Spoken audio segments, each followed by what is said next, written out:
always say 1 week, 2 weeks, not enough to look at, but now we got 3, and that's certainly a trend in many different ways. So we have a bunch of players who you should pick up. We're going to go position by position, quarterback, running back, receiver, tight end, talking about our favorite plays. Then I'll show you in order how I would rank my top 20 guys, how much FAAB I would spend on them as we go. Of course, I'll hit those defensive streamers, as I know you guys love, and testing out a new segment tonight, the cut list. Who are some guys owned in well above 50% of leagues that I do not think you should have on rosters? I got some 90% plus rostered guys that I think can get absolutely snipped. And of course, as we already got about 10 to 15 questions in that mailbag, we'll be hitting all those as well.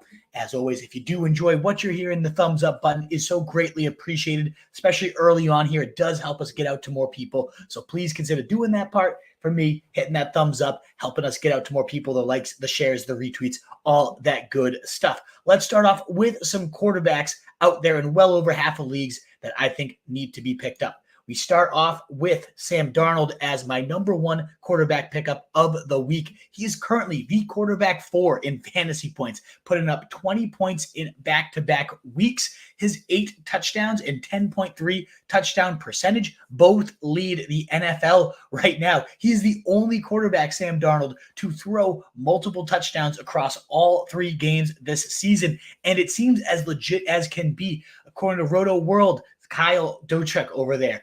Sam Darnold ranks 8th in EPA per play, 6th in expected completion percentage over expectation, and 4th in PFF passing grade. Just all the advanced metrics pointing to the fact that this is not a fluke here. Most recently thrown for 4 touchdowns. That is just the second time he's ever done that in his career. It's the first time Sam Darnold has thrown for multiple touchdowns in 3 straight games. He is now the 4th quarterback in Vikings history to get off to a 3-0 start alongside Brett Favre, Dante Culpepper, and Fran Turkington.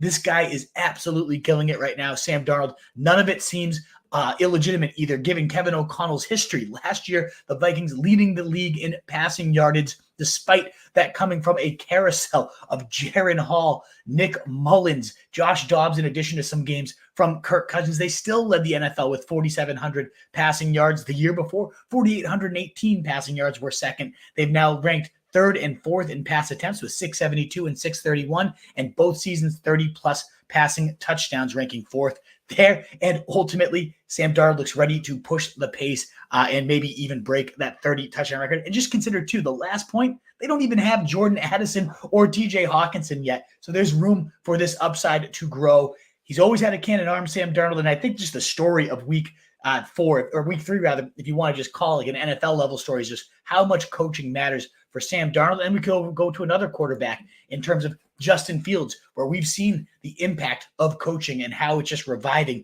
a lot of these guys.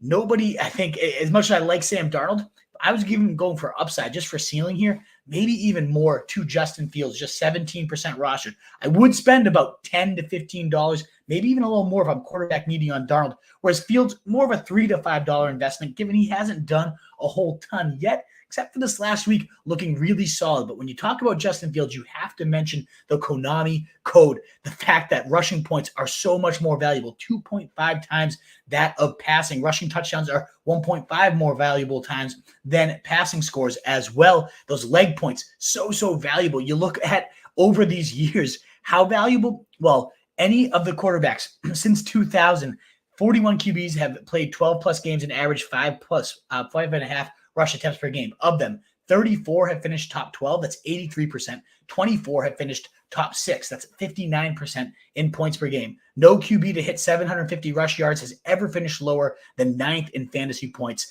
even if the passing was absolutely minimal. And 15 of 16 QBs to hit 125 rush attempts have finished as top 12. Cam Newton was that lone exception with the Patriots. I mean, Tim Tebow, quarterback 7 in points per game, despite ranking 42nd in pass attempts, 38th in passer rating that season. Just goes to show you how valuable rushing points are. And Fields is getting a ton of design looks, just recently having the best performance of the year, 245 yards and a touchdown through the air, and then also rushing 6 times and 6 yards for that rushing score, the most fantasy points he has put up this season. And It hasn't been the ultimate breakout for fantasy, but he is 3-0, which I think buys him plenty of rope to continue to get acclimated in this offense. And we know Arthur Smith has used rushing quarterbacks quite well in his past right now. So Fields averaging the past 2 seasons 64.3 yards per game on the ground. And Ryan Tannehill, he averaged 4.3 rushing fantasy points. Marcus Mariota, 5.2 rushing fantasy points. And Desmond Ridder, 3.5 rushing fantasy points. So I do think that will continue to get tapped into there for Justin Fields, who's averaged since week 7 of 2022 21.3 fantasy points per game behind only Josh Allen, Jalen Hurts, and Pat Mahomes. There is a ceiling here, even if it's only starting to just get tapped into. You have the Colts coming up this week, too, one of the worst run Ds in the league. I think Justin Fields can continue to rise up the fantasy ranks this season. And last but not least, and maybe least, but just shocking to see Andy Dalton, for those of you in Superflex 2 QB leagues, just 5% rostered right now. This was the most passing yards for a Panthers quarterback over the last 65 games. Andy Dalton last year, 2023, had 361. That's the most. Then Sam Darnold way back in 2022 at 341. And then Andy Dalton is also third in 2024 with those 319 yards we saw this last week. You've all probably heard the stats. Like in the first half alone, Andy Dalton has more passing touchdowns than Bryce Young had across the past 10 games before him. And ridiculously, Andy Dalton was the first QB this year to throw for 300 passing yards and 3 touchdowns. Looking just really in command. It was just very validating. A lot of people thinking, oh, okay, the QB whisperer, Dave Canales, he'll revive Bryce Young. Maybe Bryce Young is just that bad. I certainly have been in the camp that he's just no good at all. And Andy Dalton, now only 2 starts the past 2 years, has been top 7 in fantasy in both of those starts. Now we get the revenge game against his old Bengals. I do really enjoy me some Andy Dalton this coming up week. Big fan of that. So that wraps up our quarterback waiver wire here. We did get a super chat coming in, so I'll just pause what we're doing for NC Firearms, a $10 super chat. Thank you so much. So generous of you. NC Firearms, you're always hooking your boy up, so greatly appreciate it. Thank you so much. You got a trade question. Let us now dive into it. Got a trade request. We'll be giving away James Cook. We'll get Josh Jacobs and Dobbins. My only other running backs are Mason, Z White, and Swift. Should I take it? Well, NC Firearms, not to get too far ahead of here, we're going to do that cut segment. And I'll tell you right away, Zamir White and Swift are 2 players I do not think you have to hold on to. So your depth is not great. And once the Mason, what's tricky about this is now Christian McCaffrey is going to Germany to see a specialist. Like there is the world where he could get ruled out the rest of the season. And suddenly J.K. Dobbins has no candle to Jordan Mason, whereas James Cook is my favorite player in this entire trade as well. I think I might just ride it out, NC Firearms, with the Mason James Cook duo, and you kind of hope that, as messed up as that is, that CMC just ends up being scratched for the majority, if not all, of this year. Because as great as J.K. Dobbins is, the league leading rusher right now, he had 2 really cakewalk matchups, was the league leader in rushing points above expectation. Looked great. I don't want to take anything away from him. First tough matchup he gets, he was the worst in terms of rushing success rate, rushing yards over expectation. I still think the guy is definitely going to be the man in the backfield, J.K. Dobbins, for the Chargers, as long as he holds up. But we know that's a very, very risky bet. I think you'd really be kicking yourself the way James Cook is playing, the goal line volume he's getting, the explosive runs, the next gear that he shows, plus Jordan Mason, again, looking like maybe the league winner of the season. I know your running back depth isn't great, but we're going to go through some names in just a second on the waiver wire that have at least elite handcuff upside, if not standalone potential already. So NC Firearms, I would hold strong. You'd keep the best player of the deal here and just kind of avoid that. In a vacuum, I do think this is not a bad deal at all. But I think between Mason, Cook, and some of these waiver wire pickups, you're going to be okay at the position. So I lean not accepting it as fair as that deal is. It's not an unfair deal at all. I just like keeping the guys you have, NC Firearms. Thank you again so much for that super chat. So generous of you. Well, if you want to support your boy, of course, we always will let you cut the line with those super chats. But if you want a free way to help me out, 300 of you here right off the bat, 330 of you, that thumbs up button, the likes, the shares, the retweets, it really does go such a long way to help this channel grow. We're already well above 4,000 subscribers with the season hitting here. Would love to keep climbing over that 5K mark. So if you're new around here, you're catching the replay, please do consider. We'll always be live right around 7:30. Tuesdays are tough.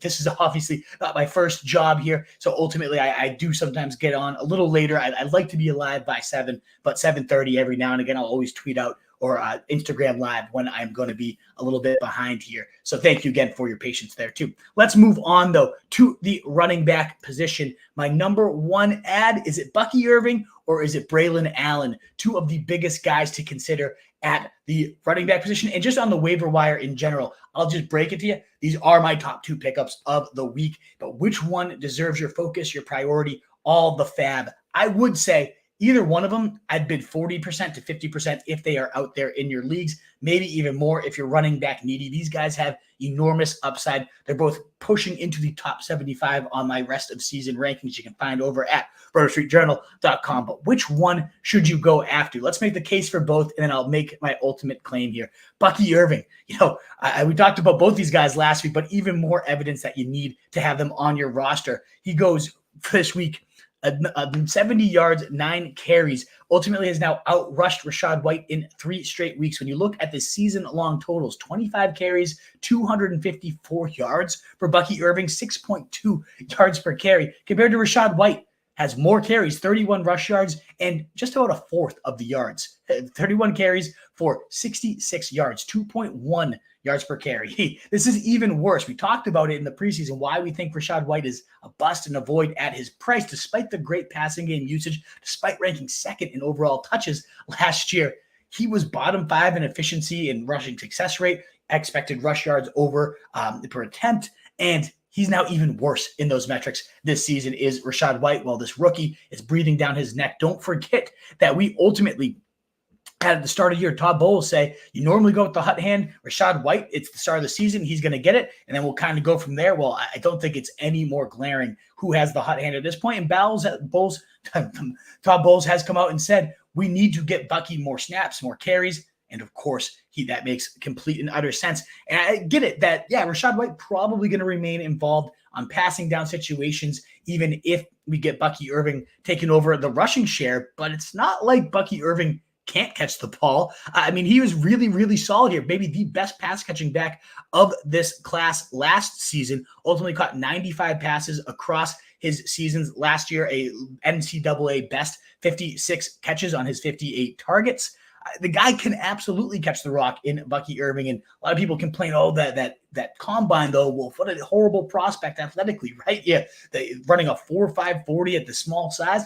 I get it, it wasn't pretty. I would have loved to see more athletics, but we ultimately did hit over 22 miles per hour, was the 4th fastest clocked game speed back last year with those metrics there. And I'll take game speed all day over that. If anybody has eyeballs, has watched any of these Bucks games, it is clear this guy, Bucky Irving, has some very, very real juice on his carries. I love him. I absolutely love this guy in the way that he's playing right now. He ultimately racked up 2,950 yards from scrimmage and 21 touchdowns while at Oregon, and was a top 3 back in outside zone running efficiency, which is the staple of Liam Cohen's Rams-inspired scheme. And Burt Breer, going there to camp, to the Rams, compared Bucky Irving to Kyron Williams, the way that he saw them rushing the low to the ground and really get up and go type of style from Bucky Irving. And again, it's just showing so far in every metric. And to all these guys, I guess I'm kind of burying the lead here. Who would I rather have, Braelon Allen or Bucky Irving? I can spin the case for Braelon Allen in just a second, but the pick to me is Bucky Irving, just given that he is the one with the clearest path to starting. He does not require an injury. That all being said, though, especially if you don't need an immediate starter here, Braelon Allen, should that injury strike to Breece Hall or whatever happens, he is the single highest upside handcuff in fantasy football at this point. I am confident saying that. Another night, a Thursday Night Football, national television, it wasn't those 2 scores like we saw before. But this, again, we saw the 245-pound size. You saw the speed, the breakaway ability for this guy, and played on a season high 37% rush share, bulldozing defensive tackles. Ultimately got to only 9.8 fantasy points compared to the week before when he was the running back 6, Braelon Allen, with over 19 fantasy points. Still very serviceable, though, nearly getting 10 points there. Actually outgains Breece Hall, only 11 carries, puts up 55 yards, adds 3 catches for 13 yards. Breece Hall took 16 carries to 54 yards. So ultimately, we had Braelon Allen outgain him on the ground despite seeing 5 less carries, just looking like a monster doing so. I am fairly confident if we're ranking all just the running backs, not starters, in terms of pure ability, I think Braelon Allen would crack my top 10 backs. Should the Cowboys, what were you thinking, have drafted this guy in round 3? I think we'd be looking at a top 7 fantasy running back in that offense. And should something happen to Breece Hall, we got a top 10 line. We got Aaron Rodgers suddenly looking like vintage Aaron Rodgers, getting this thing clicking here. A top 10 offense potentially there. So Breece Hall, anything happens to him, I really do think Braelon Allen carries on that Wisconsin legacy of just monster running backs in the NFL and would go bananas. So if honestly true, if you do not need a starter right now and you just want the pure highest play, the highest upside play, Braelon Allen is it. I still would lean Bucky Irving, though, because, again, I don't think he requires an injury to hit the majority of his ceiling, and then an injury happens, and boom, he could also be off to the races type of guy. But it reminds me a bit of Kyren Williams, where it's just so much of inefficiency ahead of Bucky Irving right now, and he's just flashing every time he touches the rock. And he does have a true 3-down skill set, despite, again, Rachaad White being great in pass protection, a very solid pass catcher. It's not like Bucky Irving cannot do those things. So I do lean Bucky Irving if I had to choose between him or Braelon Allen, but both these guys well worth 40% of your FAAB. If either of them are out there, they are my top 1 and 2 overall picks on this week's waiver wire, with really no exception. A couple receivers and tight ends that are maybe on the fringe of that, but no, these 2 guys are the number 1 for me. In terms of other running back pickups, we'll move over to Justice Hill. I just feel like I haven't given this guy his flowers quite enough yet. With 51, 53, and 40% of the snaps so far this year, he's been heavily involved in every single game plan, including last week when they had the lead almost the entire way of that game. He's still, Justice Hill mixed in for 40% of the snaps, and the fantasy production has not been insane. 11.5, 5.2, 7.4 PPR points. It's not nothing, though. He's getting you something usable. And ultimately, when I make my handcuff list every week, I'm just like, why did I forget Justice Hill this week? Probably a top 5 handcuff at this point, with Keaton Mitchell still a ways away from returning. Should anything strike with the well above 30 at this point, Derrick Henry with the craziest workload. Only Zeke has more touches actively in the NFL. And I know Henry looking great. What a smashing performance this last week against the Cowboys. Doesn't look close to a breakdown at all, but you never know at that advanced age, that type of carry load, should something happen. We just saw Justice Hill get a 2-year, $6 million contract. This team clearly loves him, and why wouldn't they? He's now averaging, again, 13% target share. Very encouraging usage there as a pass catcher. Just another one of those very high upside handcuffs with benefits. Could start him in a pinch and would be a every week starter if something does happen to Derrick Henry. But an even more available handcuff with benefits right now, Emmanuel Wilson, 4'4", 540 at 230 pounds. You talk about a size speed demon. 42.1% college dominator rating, which accounts for how much of your yardage and scores from your total team offense did you account for. It's 94th percentile. The fact that this guy nearly had 50% of his team's yards and touchdowns. Now, granted, it was Fort Valley State. So rise up. Yeah, what a huge level of competition and play. But you can't fault the guy. What he did, he rose to the occasion. It was a level of competition. You can't fault the guy for just destroying the ones that were across, lining up and doing his job. Ultimately ripped that long receiving touchdown this past week.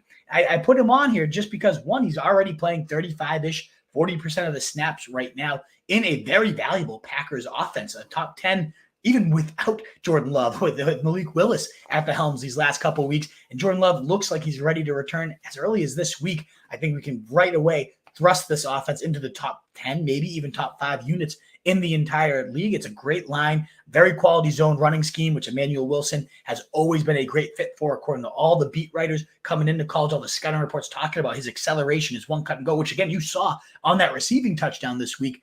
Something happened to Josh Jacobs. We got Marshawn Lloyd on the short-term IR, just looking like a humongous bust and flop so far this year. The guy does bring some juice to the table, but if he's never going to be healthy, well, it's going to be Emmanuel Wilson as the clear number 2. We know A.J. Dillon is done for the year as well. So if something happened to Josh Jacobs, who has popped up on the injury report both weeks so far, week 2 and week 3, obviously gutting it out and looking solid. This is not a indictment of Josh Jacobs, but dealing with some workload, the hammy issues, things popping up already. So ultimately, if he ever missed time, Emmanuel Wilson would be a shoo-in for top 15 running back weekly value and looking just real solid. Another one of those, again, handcuffs with benefits. You got to love those guys.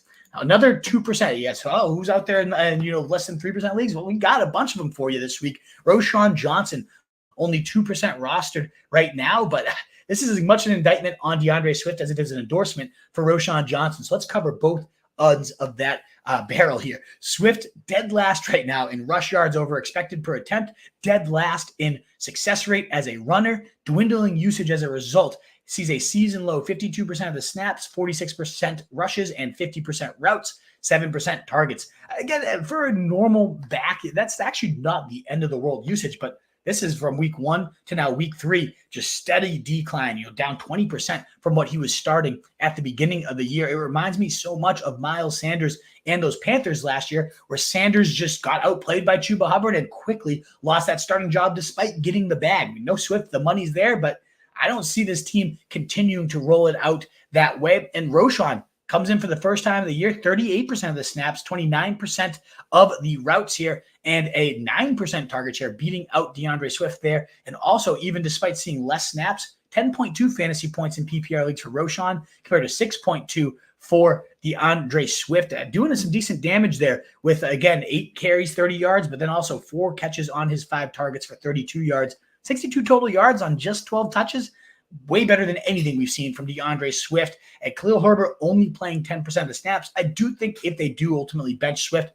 Herbert would get involved 50% of the goal line touches so far. He'd likely monopolize that short yardage work. But I think Roschon, if anyone has true 3-down upside here, it would likely be him. So I think a 2% rostered at least. Give this guy a look in your deeper leagues and maybe even shallow leagues. I could definitely see him taking over. That wraps up the running back pickups of the week. We're now up to 500. You love to see it. This is great. Very validating. I love going live, especially we get a great audience and a nice, healthy mailbag like we have it. Another call out, though, for that thumbs up button. If you like what you're hearing, you enjoy the content, it would be so greatly appreciated if you hit that thumbs up button, help us get out to more people, hit that subscribe button, and continue to grow that YouTube channel. We had nearly 2,000 viewers last week on YouTube and would love to keep adding as many of you as we can to this wolf pack. It's so great to have you. Thank you again for spending your time. I guess I will toss out one more running back before we move on, and that's Cordarrelle Patterson, 0% rostered. He did play 34% of the snaps, a healthy 16% target share. I ripped off a quick 7.8 fantasy points. Warren is labeled week to week. Najee in a sling, expected to be fine, but we never know there with him. And we know Arthur Smith does love Cordarrelle Patterson. He's been foaming at the mouth. How do I use this guy? We saw him rip off a 50-yard touchdown this preseason. So if Najee somehow ended up missing this week, we know Warren, again, week to week now, is probably going to miss a few.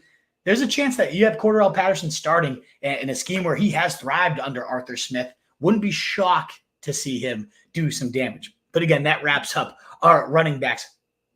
Let's dive into the wide receiver position for week 4. Who are the top pickups? No one should be surprised to see Jauan Jennings, 33% rostered at the top of the list. The single highest scoring wide receiver for 1 week is Jauan Jennings for 2024 so far.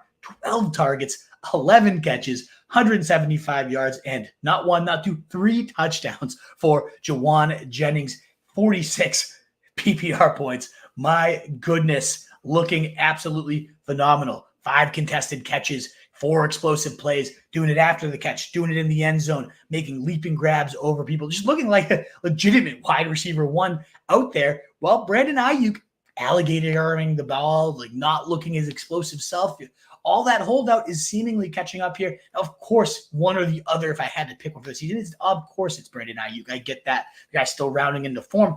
But while we have Debo likely out at least 1 more week, Kittle expected back, but I think you got at least 1, maybe 2 more weeks where Jauan Jennings right into that, at worst, number 2 role in this offense, potentially the number 1, given the way this looked. I do not think it's a complete fluke. No, do I expect him to put 46 points up every week? No. But do you put up 46 points without any semblance of talent and ability and chemistry with your quarterback? Also, no. I really, really like what I saw from Jauan Jennings, an absolute beast here. And even when those other guys do come back, yeah, I do think Jauan Jennings take a step backwards. I don't know that you can put this genie back in the bottle, though. We've seen Kyle Shanahan reward the players that step up best for him. I think we at least get a 3rd wide receiver role for Jauan Jennings, even though I do know they do run 2 wide receiver sets at one of the highest clips in the league. I understand that. but it's also a really valuable, one of the rare worthwhile handcuffs at the wide receiver position, given the upside that we just saw. All the thread that you can't play, injuries at wide receiver, that's dead. This guy absolutely could be a starter any week. One of Debo or Ayuk or Kittle miss, he'll be right out there and thriving, clearly. Darnell Mooney, 26% rostered. I mean, we're talking about a guy in Mooney, 4.3, 840, 95th percentile speed. And we're seeing that ability to separate at every layer of the field. It's not just long speed, very quick in and out of his breaks. And he's been getting rewarded for his ability to get open so far. 8 targets, 66 yards in week 3, 34% target share. And then the week before, a 27% target share, 7 targets, 3 catches, 88 yards, and a score. This is now 2 weeks in a row that he's been top 25 wide receivers, 17.9 and 14.6 PPR points. Wide receiver 16, wide receiver 25, and that's with Kirk Cousins still kind of rounding into form, still not really planting and locking that thing deep. We know that's within Kirk Cousins when he's healthy skill set. We know Darnell Mooney can certainly burn with the best of them, kind of looking like that Jordan Addison of this offense. I really like what we're seeing from Darnell Mooney, only 26% rostered. I didn't mention, too, Juwan Jennings. It's one of those things, how much FAAB do you spend? Well, whereas I'd spend like 40% to go get one of those running backs like Bucky Irving, Braelon Allen. I do think Juwan Jennings is closer to that, like 15 to 20%, given it is mostly just a 1 to 2 week rental. But again, huge upside, just like those other guys, as a stash. So if you think you need 20%, you need that fill in your 0-3, you need an upside flex for this coming up week. Yeah, you can go 20 to 25%. Make sure you get the guy. I think Darnell Mooney's closer to that like 12 to 13% range, but I do think the longer tail upside for Darnell Mooney probably more usable throughout the rest of the season. Then we drop to about like the 3 to 5% range, but some really worthwhile names to consider here. 11% roster, Jalen Nailor.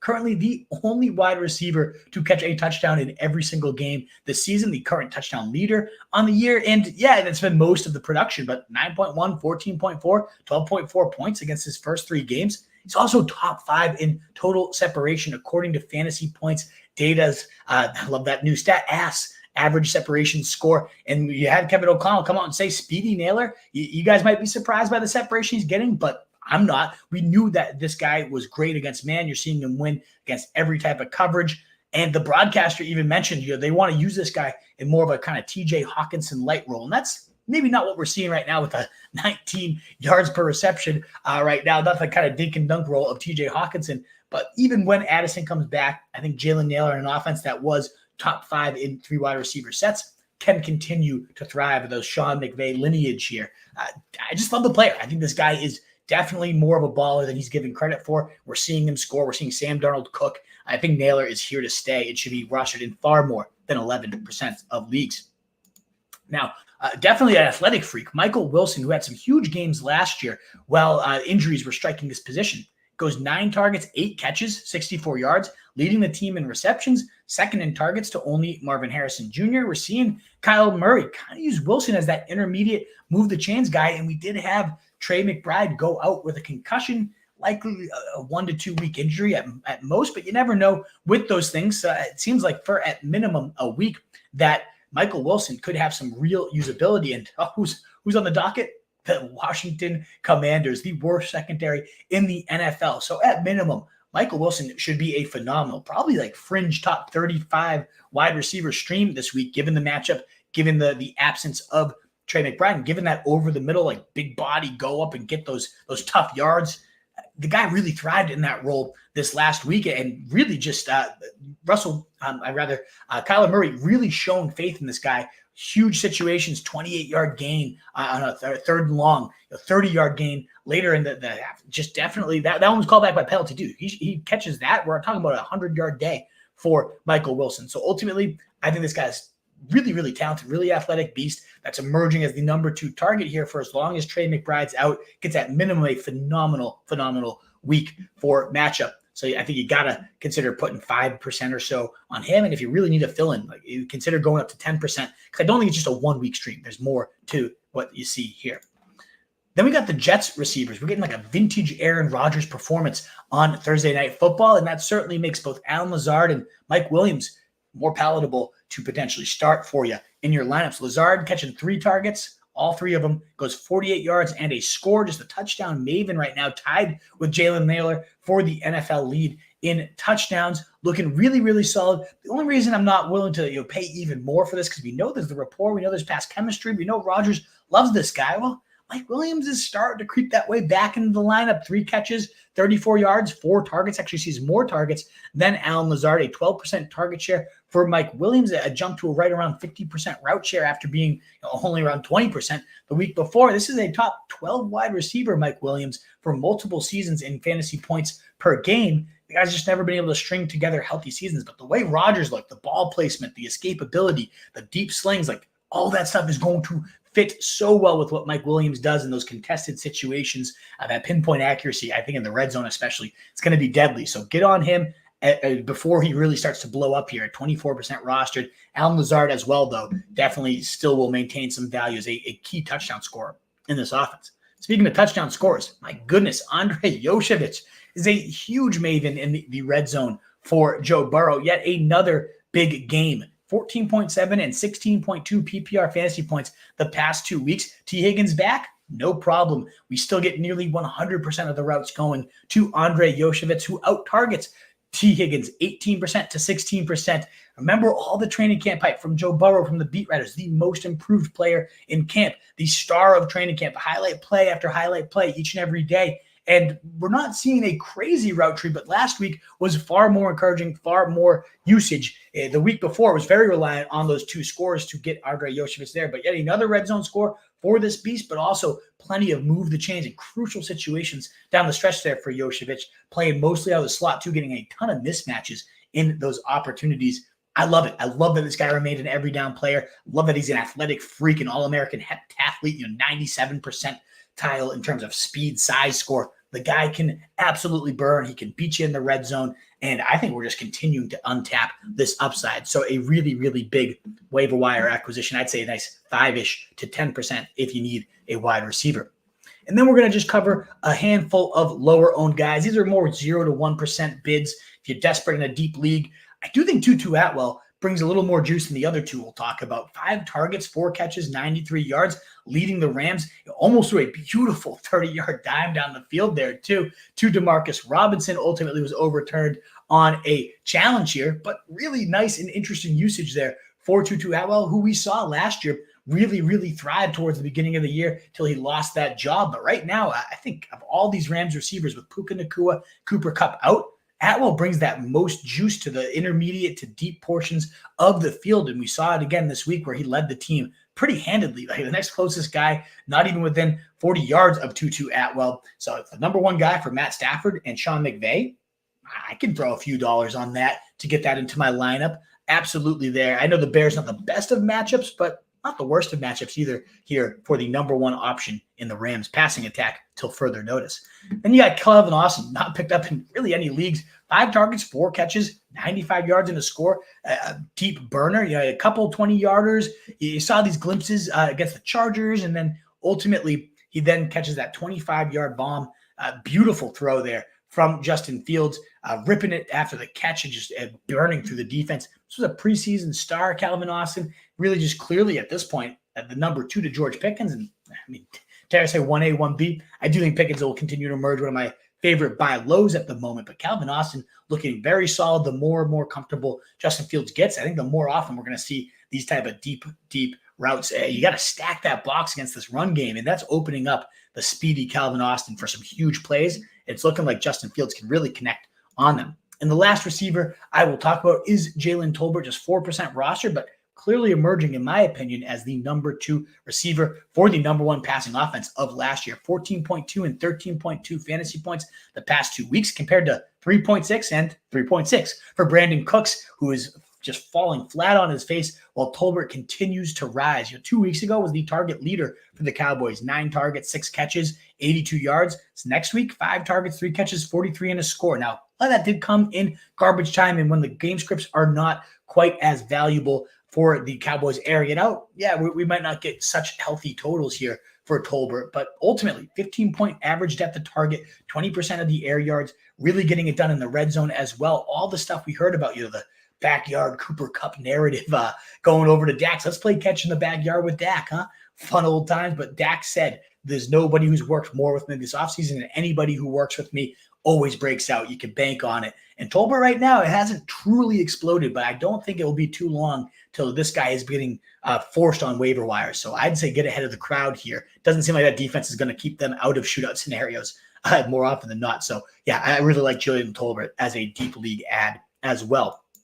Now we are going to move on to the tight end position, but you know what I'm going to ask for with 620 of you here. Another call out for that thumbs up button on YouTube, the likes, the subs. We'd love to keep growing the channel. No, it's annoying. I wouldn't keep saying it if it didn't help us out. It truly goes such a long way to have you guys stay with us and have that thumbs up button. They continue to put us out to more people. And it's so greatly appreciated. If you're on Twitter, the likes, the shares, the retweets, it really does go so far. But let me take a quick swig of water, and we're going to hit those tight ends for you. All righty, guys. Diving into tight end, and a top 5 pickup overall for me this week is Cole Kmet, who got dropped in a lot of leagues, 42% roster. Oh, Wolf, that guy's never going to be out there in my league. I'd say go check it. I saw him in well over half of my leagues, which I'd consider more competitive than a lot of leagues out there. And this guy got cut. A lot of people that read the PFF, Nathan Yonke, saw that Cole Kmet splitting reps with Gerald Everett, and how can you ever start a tight end that's only running 45% of the routes, and Gerald Everett's out targeting him, and very fair reasons to cut the guy. So I'm not blaming anyone that did cut him. It was looking really, really ugly. But then we finally, maybe the one good thing Shane Waldron has done since becoming the Bears offensive coordinator, at least turn the keys back over to Cole Kmet. He had a 71% route share this last week, nearly 30% more than he had, and Gerald Everett just 20% of the routes for himself. So clearly Cole Kmet has reemerged as that number 1 tight end option. And last year, tight end 7, the year before, tight end 7 and half PPR points, multiple 20-plus spike games. I mean, this guy was a tight end 1 in 60% of his games last year. We're talking about the worst position in fantasy by a mile so far this season. And this last week comes out with a 20-point explosion. Now already the tight end 3 just because of one game. That's how bad this position has been. We know there's huge spike week potential. They have been top 10 in pass rate over expectations, the Bears have. And Caleb Williams has not looked great. There's no denying that. But last week, we finally started to see glimpses of it. 360 pass yards.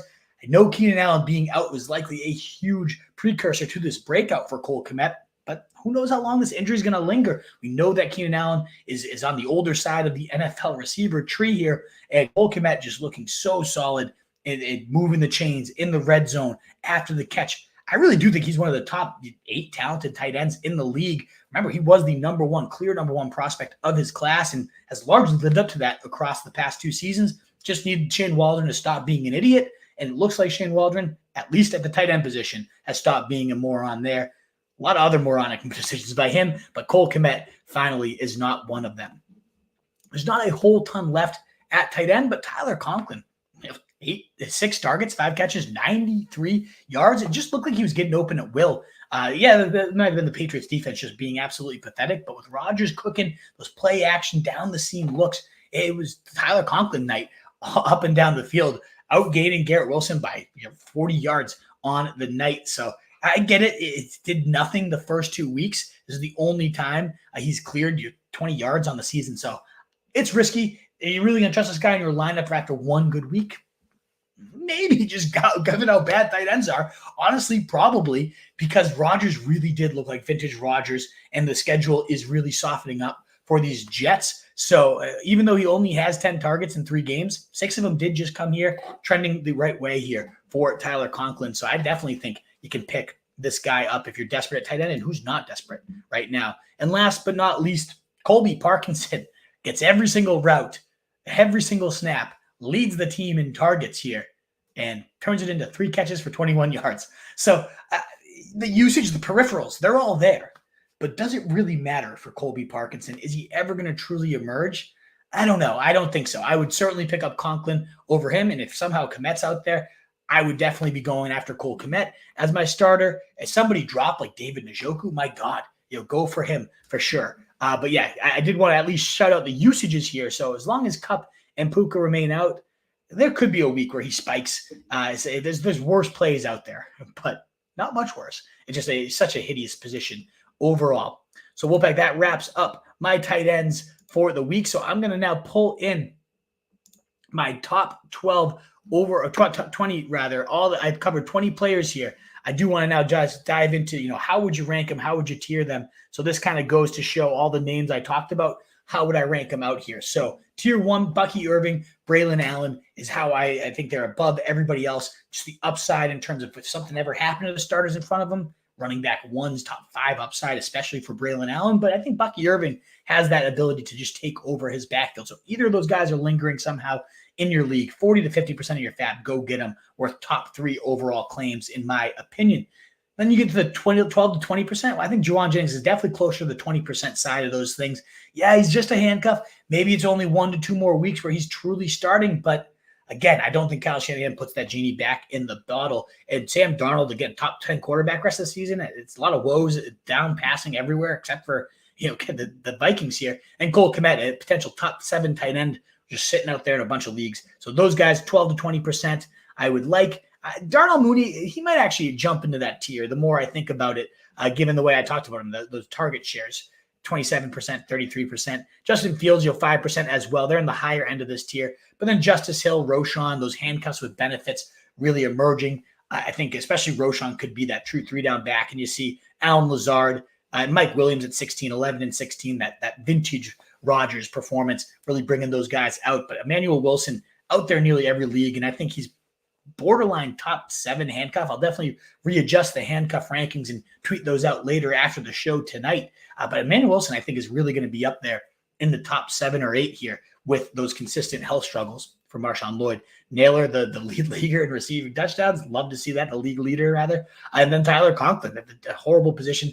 I think Michael Wilson, the more I talked about him, the more I want to bump him up, given that Washington matchup, too, in terms of just 1 week streamer.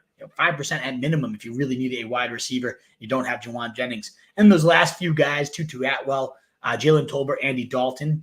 Again, Andy Dalton, what is going on? I love it. And then Cordarrelle Patterson. That's how I'd rank the top 12 of my waiver wire pickups. But of course, whatever position of need, it's different for every league here. But you can see accordingly how I would spend my FAAB as well. And that wraps up my top 20 pickups of the week. But I know a lot of you guys are out here wisely streaming defenses. Let's talk about my top week 4 streaming defenses here. And if you don't want to stream anymore, you're sick of it, you don't want to keep rotating in and out, don't look any further than the Minnesota Vikings. They're still only 50% rostered in leagues. They are the number 1 defense in fantasy right now, 22, 13, and 13 points across their 3 games. And those 13-point efforts came against 2 2023 playoff teams, 2 of the most anticipated top 5 offenses with the 49ers and Texans in the league, and the Vikings just made easy work of those teams. They're second in the league in scoring defense. They rank 3rd in takeaways. They have the most sacks with 16 in the most of the NFL there. Brian Flores is absolutely crushing it with the Vikings. And yet another pretty ugly matchup here. Packers only giving up the 7th fewest points to defenses, and that's with starting Malik Willis. So it's not a amazing spot here, but it wasn't an amazing spot against either of the teams they've already just beat in terms of the 49ers and Texans when they caught the Giants, 22 fantasy points. This defense is the real deal. I do think if you're sick of streaming, you're sick of just rotating through and through, yeah, I think the Vikings really could be that defense you lean upon. Just note they do have a bye week coming up in week 5. So you'd have to roster 2 defenses, which would be a little annoying at this early stage of the game, but still just phenomenal defense that could cure your streaming woes.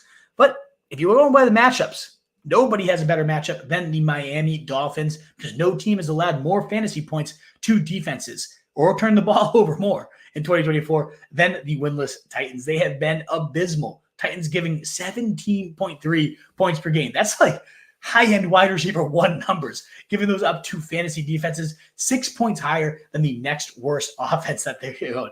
3 defensive touchdowns on the year, 8 giveaways, both most in the league, and 15 sacks allowed, are second only to the Browns.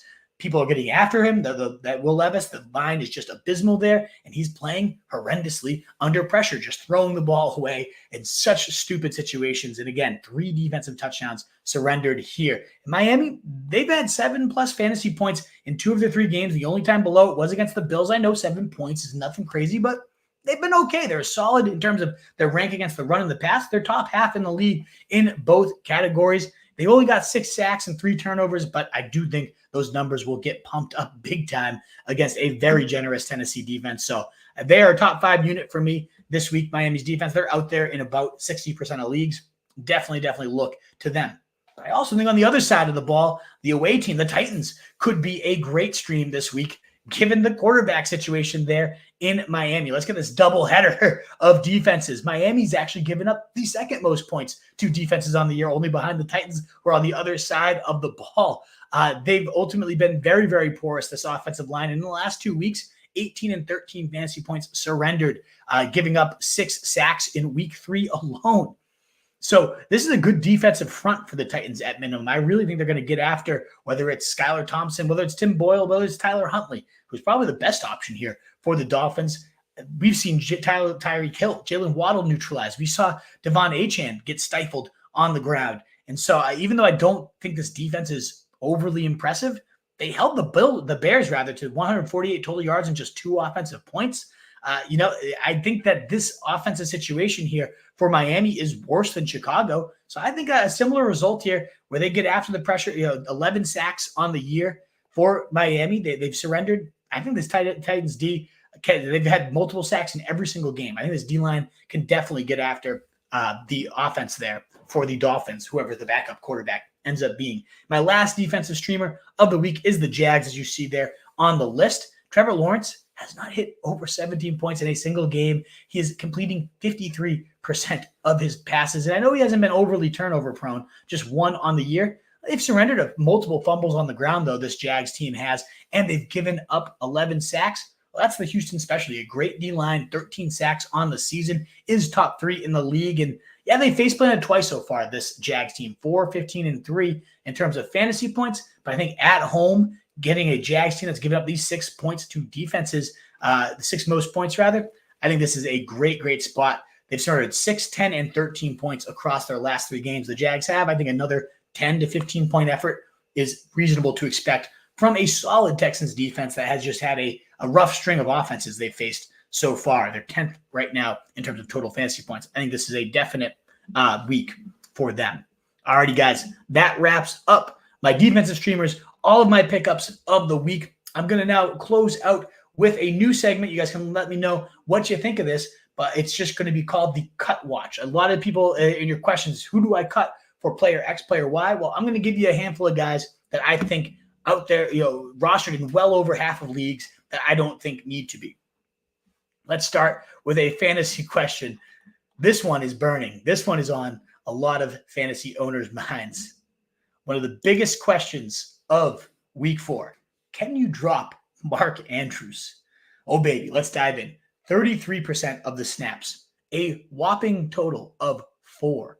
1, 2, 3, 4 routes on the day. 4 routes for Mark Andrews. And 1 target in which he fell over. A bumbling fool. He does not look like Mark Andrews of old, whether it's the surgery, the car crash, a lot of just bad juju heading into the season that I think we all should have picked up on, myself certainly included, that nobody really did. And it has just been abysmal. He's completely surpassed by Isaiah Flowers as the main target, now probably also behind Isaiah Likely. Is this going to fix itself? Is it going to ever get better? He just doesn't look good. So why should we expect it to? Because of the past history? I get it. He was absolute stud for so many years. I've been a huge Andrews guy. I think it's over for the guy, though. It's kind of like that Allen Robinson situation where the cliff hits and, oh, my God, like it's done. It's done faster than we all expected, and we just burned a roster spot all year. So the answer comes down to, yeah, you absolutely can drop Mark Andrews, but what are you dropping him for? Because the tight end position is still absolutely atrocious this year. So if you're just dropping him for like a Tyler Conklin, I probably wouldn't do that. For a Cole Kmet, yeah, I'd probably actually rather have Cole Kmet at this point of their careers than Mark Andrews in 2024 fantasy. But especially if you already have a tight end. Let's say you have Jake Ferguson and Mark Andrews or David Njoku waiting in the wings here. I think you cut Mark Andrews for a Braelon Allen, a Bucky Irving, really any of the guys I talked about earlier at the wide receiver position, these high upside guys.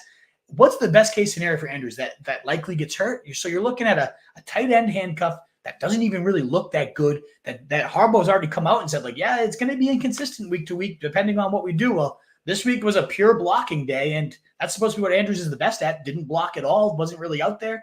Not running less routes than Isaiah Likely multiple weeks now. It's hideous. It's ugly. You can cut the guy. You have my blessing.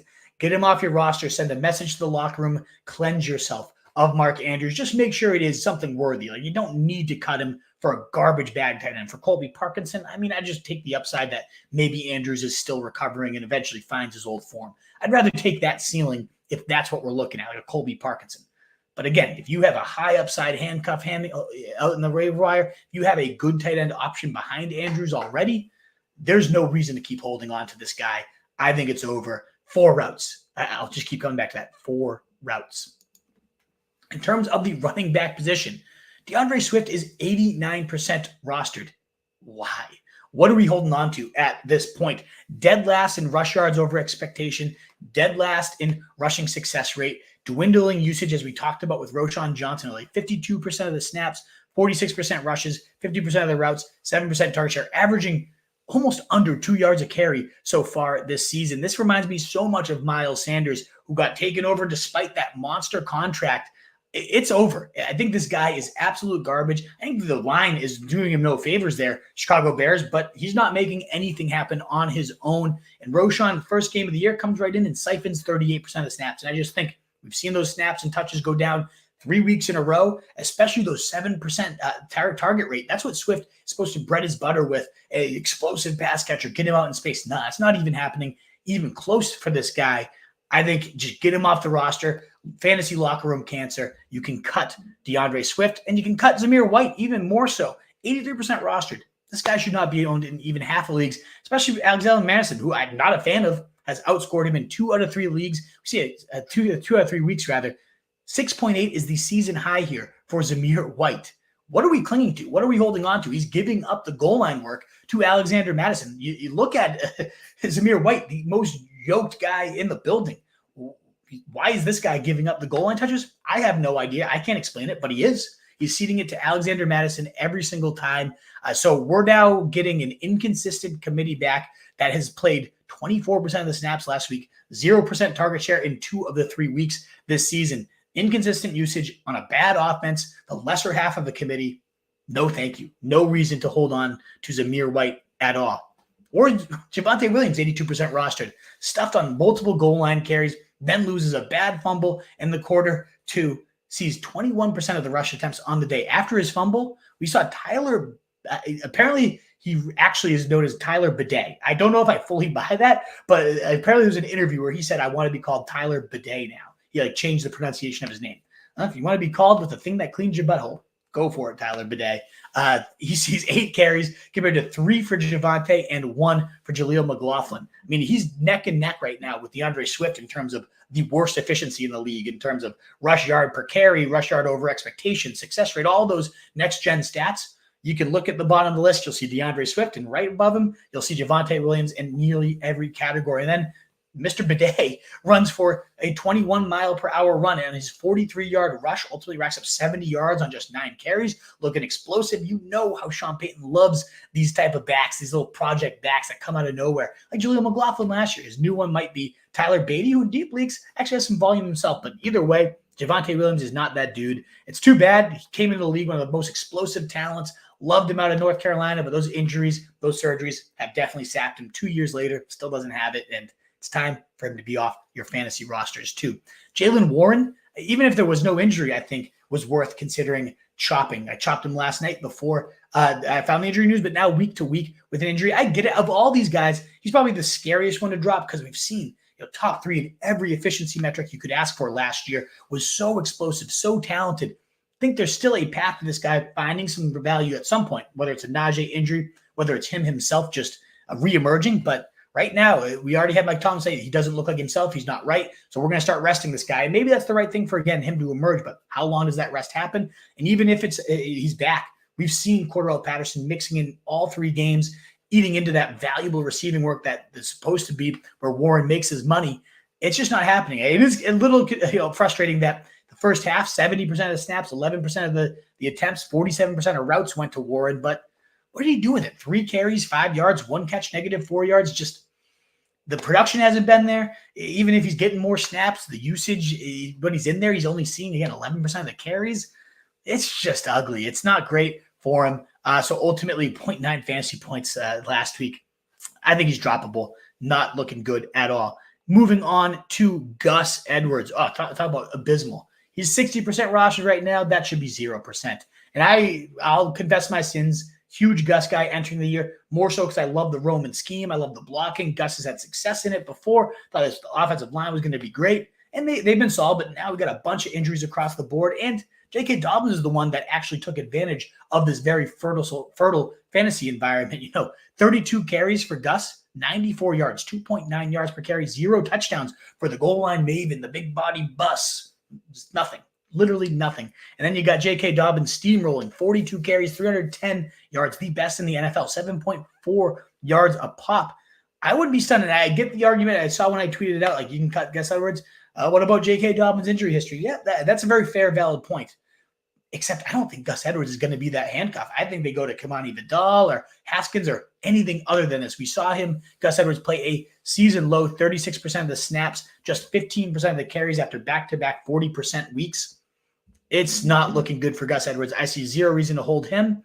Or the last one up, Ezekiel Elliott, down to 20% of the snaps, 20% rush share, 2.2 fantasy points. Absolutely dreadful. The team clearly is trying to figure out something other than Zeke. They're giving Dowdle more work. They're giving Deuce Vaughn more work. Fullbacks are getting a bunch of carries. Dalvin Cook's probably going to get called up soon. It looked okay after week 1 for Zeke. 12.9 points, running back 23, a nice touchdown. Something's happened in between now and then. The dude looks terrible, and he's not getting any usage. So Zeke at 66% rostered, give him the cut. One guy that I've got a lot of questions about, Chase Brown. Is he cut worthy? Well, he did only play 23% of the snaps compared to 77% for Moss. And this is now 3 weeks in a row. Moss has been a clear-cut featured back ahead of him. But 37% rush share for Chase Brown this last week. That was a season high, and he looked really, really good with it. 7 carries, 62 yards. Outgained Moss on 8 less carries there. 7 yards on his 2 catches. Looking really explosive. So Chase Brown, far more than any of these other guys who don't look good and aren't seeing good usage, at least he's looking solid overall. And we know that this Bengals team is starting to round into form, and their line looks pretty decent as well there too. So I feel like all these guys, you're looking at like handcuff situations. Like, these are the handcuffs, and they're bad players. Whereas Chase Brown, at least we know there's some explosivity to him. So I do think you keep Chase Brown, but you cut all the other running backs. And I think you can cut Mark Andrews. Call me crazy, but I really think you can. All righty, Wolfpack. That wraps up all the content I have for you. Thank you again so much. Let's get to your questions. It is 8:39. I'm going to wrap up in about 15 minutes because I do just got to get to bed at this point. But I'll do as many as I can for the next 15. Hopefully I can get through the rest of these. Eric getting his question in. Oh, that's my teacher guy over there, right? If I'm not mistaken, Eric. Got a couple of questions for you this week. Getting it in at 1:17 p.m. I love it. Love to see it. Sir, running back, choose 2. Dobbins, Jacobs, Akers, Stevenson. I would say I don't have my rankings quite as memorized as I usually do at this point. Usually I really dive into the rankings tomorrow. I'll get my re-rank in. Thursday, we do the sit-start show, as you know, Eric. So off the top of my head, I would probably say Jacobs and Dobbins called to me the most after that horrible effort from Stevenson. Akers, we just don't know yet if Mixon's going to play. So if I had to pick today, I would pick Dobbins and Jacobs. But that could change if Akers is going to be the featured guy yet again. And then Jamo, Jennings, or Kirk. I feel like if Juwan Jennings, assuming that Debo's out again, I got to just keep riding that train there. But we'll definitely get those decisions clear for you, Eric, by the time we get to Thursday's show. I definitely want to kind of prioritize any type of pickup questions on tonight. So I might just kind of skip past the sit starts for tonight, given the content of the show and the fact that we're on limited time here. Should I pick up Cole Kmet or Noah Fant from Giuseppe with McBride? Yeah, I'd go Cole Kmet 10 out of 10 times there. Noah Fant is worth shouting out, though. 6 catches, 60 yards, but a lot of involvement from Pharaoh Brown there, too. Would you trade for Ethan Pugh, Kamara for CMC and Mason? I don't think so at this point. I mean, Kamara just looks awesome, and as good as Mason is as a fill-in, I think we're looking at maybe just Kamara for Mason because I don't know that we see CMC come back. I think that's a big risk, Ethan Pugh, that I just don't know is worth taking on. Would you add Mooney, Naylor, or Lazard half PPR for my man, Mr. Campanelli? I would go Mooney over those other two. And I mean, we saw that touchdown out of Keon Coleman. I think that role is starting to emerge. Chase Brown, I don't know that I want to cut him either. If I had to drop one of those two, I think I'd drop Chase Brown, though. I'd like to see what Keon Coleman does, but I don't know that I'd drop either of those two for any of those three. That's how I would put it. Ross and Lit Meadows. How much do I spend on McLaurin? Oh, man. If he's out there, I think you got to pay the bag. I think you pay it all. 75, maybe more. I'm paying it up. And you're cutting Andrews? Yeah, I'm there. I think it's time to cut Andrews, no doubt about it. William, hey Wolf, hope all is well. Thank you, William. Would you trade Worthy? Oh, Patio. Sorry, I skipped Patio. Then we'll get to William. Chase Brown bags are feeling sad and smelly. Yeah, but I think they're less sad and smelly than Javonte, than Zeke. I know we're setting a low bar here. Zamir. I think there's at least still some life to these bags where those guys are just going down the gutter completely. Chase Brown at least looks pretty good, and I think there's a path. He's outplaying Moss, just getting outsnapped completely, but there's a way he could continue to rise. Would you trade Worthy and Ray Davis for Pickens? My other receivers are Neighbors, Collins, and Higgins. Kind of worried. I'm worried about the usage too here, but one, I love Ray Davis as a handcuff, and two, it's what's Pickens done? Why are you in love with an Arthur Smith wide receiver, one who's done nothing this year? Why are you giving up more? At least we've seen Worthy have a banger of a game, and I think I'd rather keep these rookies, see how they develop over the season. And I like Pickens, I do, but I just think you're always going to be captain an Arthur Smith, Justin Fields offense. It's just not going to be built for receivers to blow up. And I think this week, as I say this, I think he's going to have a monster game against the Colts.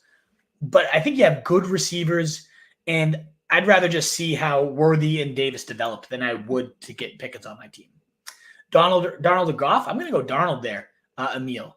And Corman Wright droppable? I think so. I know part of the value, though, of handcuffs is you don't necessarily need your own insurance policies. If something happens to someone else, and now you got, running back ones, even though you got your original starter still too. But yeah, I think Corum especially, because it might even be Ronnie Rivers ahead of him. Jalen Wright, I still hold on hope, but it's also this offense isn't the offense we were originally betting on. If is not even getting it done in that offense with that quarterback situation, is Wright really going to ever? So yeah, I think both those guys are droppable at this point, William. Julian Cho, full PPR. Jay Daniels, CMC. I don't think I'd trade McLaurin. Coming off his best game of the year. Chuba, eventually we got the rookie, Brooks. He's going to be coming back and taking over for Chuba, I'd say, at some point. And with Waddle and really shaky ground, I mean, you got good depth at receiver compared to running back depth, but I don't think Chuba's the guy I would be going for, despite that huge game. I think that's a pumpkin sooner than later. Dominate Mason or Jacobs for Marvin Harrison? If you can trade Jordan Mason for Marvin Harrison, I would do it in a heartbeat. I would probably trade both those guys combined. If you can get Marvin Harrison from Mason, do it in a heartbeat. If you can get him for Jacobs, do it in a heartbeat. If you can get him for both, honestly, I might do it, but I can't really fully understand that. There we go. Bulldog saying, thanks for the grind. Let's smash the like. I greatly appreciate it. It's a grind. I'm not going to lie. Doing this is like a second part-time gig. So if you guys can help me out, the least you can do is a thumbs up. It would be so greatly appreciated if you're over on Twitter and don't mind popping over to help bump our subscriber numbers. That stuff really does truly, truly help us out. I wouldn't keep saying it if it didn't. So if you appreciate the work, please do consider that thumbs up button. It's simple. It's free. It takes 1 second. The likes, the hearts, the retweets, all that stuff. It takes one click and it'll be so greatly appreciated, guys. If McBride's out, who should I get out of Gesicki, Conklin, Kmet, or Fan? I'm going Kmet. 20-point spike week. Those other guys don't really have that. So I'm going to go Kmet there. Would you rank Hubbard over any of these other backs? I guess if you need Tom, the starter, right away, running back 2, you need someone to plug in, sure. More upside to Hubbard this week coming up. But if you don't, if it's just for your bench, I feel like both Bucky and Braelon Allen I'd prefer to be as just a stash. Do I trade Brian Robinson for Zay Flowers? My other running backs are Mixon and Dobbins. with Chubb in IR. Yeah, it sounds like, especially if you have good receivers, Sebastian, I think this is a good depth move. And I know Flowers is coming off a rough game there, and Robinson looks awesome, but it seems like you are in pretty rough shape at running back. So yeah, I would go for Brian Robinson there. Oh, I think it's the opposite. Like, I don't know what your receiver situation is, but I don't think you can afford to give up Brian Robinson if those are your running backs. Sure thought Zay would be busier last weekend. Yeah, I know they didn't have to throw. It was just the Derrick Henry show, Jazz. So yeah, that's the risk now with Flowers. It seems like he's definitely the main passing vein, but we can also see them taking the air out of the ball if they're just bleeding clock too. Would you drop Javonte for Wilson? Honestly, Steve, I would. I really see no use for keeping Javonte at this point. I like Emmanuel more. Maybe Swift to the Cowboys, but is Swift any good? Like, or Sanders, somebody. I mean, yeah, sure. But I don't – if all the guys I'd like to see go to the Cowboys, I'd rather see Khalil Herbert. Certainly Braelon Allen. They'll never do that. But, like, Swift sucks. Maybe he'd be okay with the Cowboys, but I don't know. He'd be better than what they have, but I don't like Swift. He doesn't deserve it. Are we at, my man Mo, are we at the CPAT part of the season? We're already there, buddy. I didn't think we'd ever arrive again. And yet here's Arthur Smith. Here's 2 running back injuries, and CPAT is emerging from the depths of the sewer to rip off a 50-yard touchdown next week. It's crazy, but yeah, I think you can do it. Should I drop Rashid Shaheed for Juwan Jennings? Oh, man, come on, Mo. This is your boy, Rashid Shaheed. No, I don't think you should, but I think you got to find a way to get Juwan Jennings on your squad. I don't think you should panic about that 0 from Shaheed. I'll tell you this, though. If it's really just a 1-week rental, I need one person to start this week. Juwan Jennings is going to be higher in my rankings, but I would not drop Shaheed for him. You've been the biggest Shaheed truther. You can't be quitting that early. Come on, Mo. Thoughts on FAAB for Hopkins and Jordan Addison? Both are available. I think, Michael, that's 2 beasts out there. I'd rather have Addison personally with the way younger talent, fresher talent, and Sam Darnold's just looking awesome. I'd rather have a piece of that offense. So I would go 35-40 on Addison. But if you miss on him, I think Hopkins is still worth 25-30. He looked really good this past game.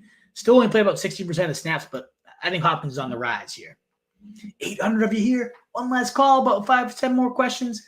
Thumbs up button. Please do consider it for us, folks. What up, Hustler? Great to see you. Thanks for what you do. Much appreciated. Hey, thank you for being here. We really greatly appreciate you too. As said, yes, I think we already covered that. Texas Hustler. White's very droppable for sure. I don't think we need to wait and see. He can definitely be dropped. You do an amazing job. Cheers. Thank you, Eric. Very nice of you to share your kind words. I greatly appreciate it. Will the Commanders make the playoffs? I think Jane Daniels is the real deal. He was my must-pick quarterback of the year, and man, is he thriving, not only in fantasy, but real life. 91% completion rate. Ooh, you got to be pumped about that. I think they could. I think they can really make some noise, especially with the Cowgirls stinking. Yosoi Tony dropped DeMarcus Robinson for Mooney or M. Wilson to plug and play. I'd rather play either of those guys. I think as a 1-week plug and play, I'll probably have Wilson higher with the Commanders matchup, but Mooney has a bit more like long-term I can be useful for you. So it really depends on what you need. Just a 1-week rental, it's Wilson. If you want some longer-term upside, I think Mooney can be startable. Drop Andrews for Likely or Komet. I'd go Komet. I don't want to mess with that Ravens situation if I don't have to. I think we can drop him. We're getting the Mark Andrews questions. I did a whole segment on him, guys. So if you were coming here late, Jonathan, rewind it. You'll see, can you drop Mark Andrews? And you'll see my whole take on him. The short answer, I think.